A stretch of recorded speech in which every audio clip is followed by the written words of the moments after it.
Alright, going to do a little shooting review of this tripod here. It's by Rokstad, if I'm saying that correctly. So a little tripod here, you got adjustable legs. Notice the suction cup on the bottom there. If you have a surface that it would suction to, I believe with it all the way down, yep, with it perfectly with it perfectly flat, it would actually suction to your surface if you had a nice hard smooth surface.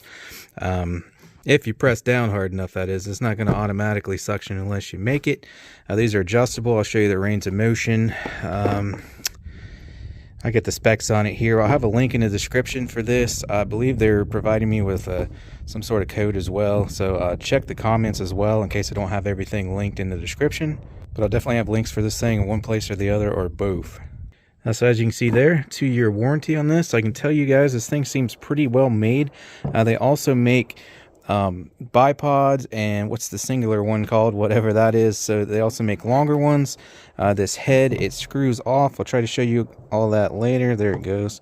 I already played with it and had it off and whatnot. So you can upgrade this later if you want. So they make the ones that will stand up like 5-6 feet tall if you want, you know, actually being out in the field and shooting a game animal or what have you. Or you can just have this little guy here for bench shooting like what I'm doing here today. There's some specifications for you there. It weighs 10 ounces, can handle up to 11-pound rifle. Honestly, I think it can handle more than that, but that's probably being safe there. Because like I said, this thing seems pretty robust and sturdy. You can get as low as 5.9 inches or as high as 9.5 inches. And that's the height from right here in the middle, not from up here. So I had it on the lowest setting here, and it worked perfect for me off of this bench. You can see by the angle of the rifle that this range you shoot slightly downhill. So on the lowest setting it worked perfect for that with actually multiple rifles. You can see me adjusting it there and putting my finger around it there. It was tipping a little bit on me, but that is a 7.62 by 39 caliber AR, not a standard 5.56. So most of you guys that are familiar with ARs and AKs, you know the AK has a little more recoil. But the AKs are heavier and still have more recoil. So if you put it in a lightweight platform like the AR with that caliber, the recoil is a lot more stout than the standard 5.56. So it was rocking it a little bit, but I mean, the gun wasn't falling off of it or anything. It also didn't help that the boards on this bench were warped and bowed. They weren't at all level.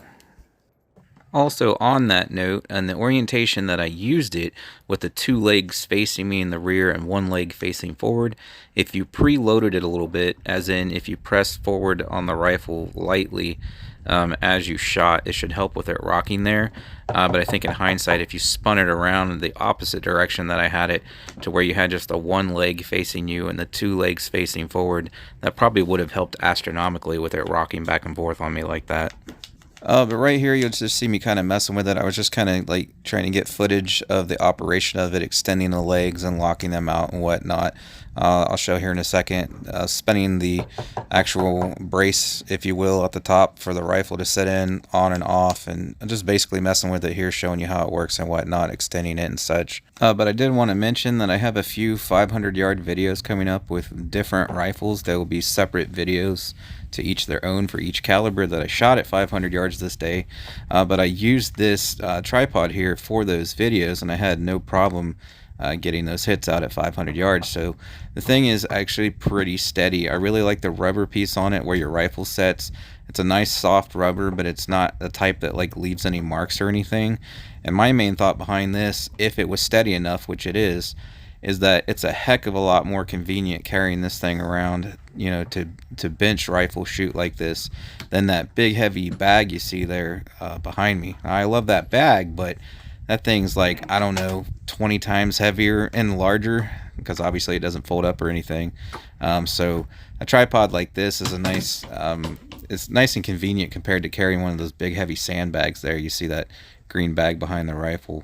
But anyways, here you can see the top piece comes off, like I said, so you can get the field sticks for it and attach it to the different sections that they sell. I just showed the center tube. There you go, up and down, you know, adjusting the height there. And then you can also pop the thing out, the entire shaft there. Not sure that there would be a reason for wanting to do that, but I was just showing that you could. So like I said, I have a couple 500-yard videos coming up, which I use this tripod in those videos to make those shots. Here's one of the rifles, a Ruger American in 270. The other one will pop up here in a second. But again, there will be a link in the description if you want to go check out this tripod for yourself. Also check for a pinned comment, and like I said, they should be giving me a code for a discount for you guys. I really like the thing. Like I said, it seems really well made, and my main concern was that it would be steady enough, and to my surprise, it was just as steady as my sandbag there. So for the 20 some odd dollar price, I definitely recommend it. But I'll leave you guys with that. The link and code will either be in the description or a pinned comment. And thanks for watching. Hope to catch you on the 500-yard videos coming up next.